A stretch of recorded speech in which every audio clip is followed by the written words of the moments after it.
Hola, soy Agustina Garrigou y para la Bienal de Cerámica de Esplugas mi pieza que ha sido seleccionada es Big Blue Potato with Fractals.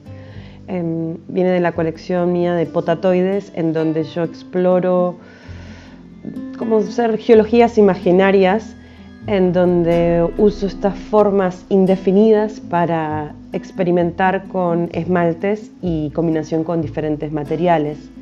Mi idea es trabajar desde lo abstracto, trabajar sobre cómo nos relacionamos con lo indefinido, las formas que no son figurativas y son difíciles de definir. Y también me interesa mucho conectarlo con la geología, los procesos. Vengo de una familia que mi padre es geólogo y eso me influyó en mi crecimiento, en mis viajes que he hecho. Bueno, muchas gracias.